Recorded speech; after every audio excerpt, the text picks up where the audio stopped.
Hello, my name is Debbie Reynolds. They call me the Data Diva. Today I want to talk about data privacy and the Internet of Bodies. The RAND Institute recently did a study where they actually deemed particular devices that are used on the body as the Internet of Bodies.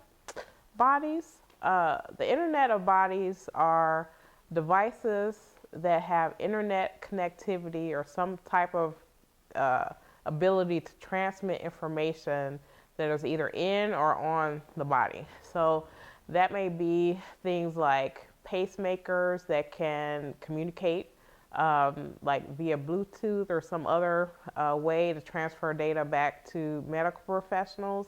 It may be sensors that are being worn on the body to be able to give information back. For example, I think in some countries they're putting sensors on children and mothers to be able to tell how close in proximity the mother is to the child. And then things like insulin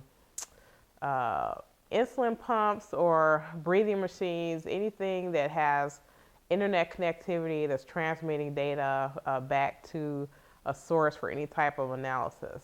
So the Internet of Bodies is an interesting development. Obviously, especially because of COVID-19, there's probably going to be an escalation, acceleration of more technologies that can help treat or diagnose people at a distance. So this is definitely something that's going to continue. Also, another example of like the Internet of Bodies would be things like Fitbit, like something, let's say, that is tracking your, your blood pressure, your pulse, and this information can somehow be disseminated, either to an app or to a medical professional.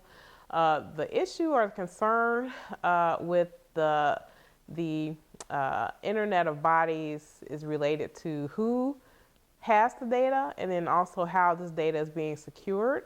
So if this data is in a secure, being transmitted in a secure way to a medical professional, is also a concern how this data is going to be used outside of diagnosis, and also being able to have people be able to follow particular regimens.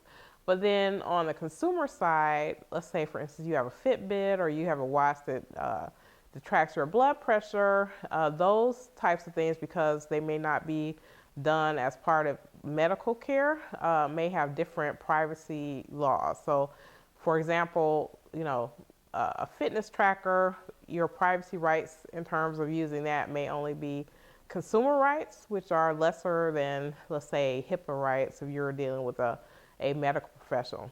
Also, one really big concern with the Internet of Bodies is related to security. So having, for example, a hacker be able to infiltrate a particular system and then manipulate it, people are concerned, especially if someone is using like a life-saving therapy, having someone manipulate like a pacemaker or a breathing machine or something. People are really concerned about that. What's going to happen, obviously, these technologies are coming out fast and furious. I think that they're going to continue to do so, but I think being able to look at the security concerns that may arise and also the privacy concerns as well, in terms of who has the data, who's using the data, what happens to the data. Is some of this data going to data brokers? Is some of it being sold? So all of those things have to really be sorted out. But I think the technology will continue to roll forward in a very robust and crisp fashion, because a lot of these technologies are needed to be able to do the type of like distance medical assessment, or the types of tracking of individuals related to their health and their health information. That's it. Thank you.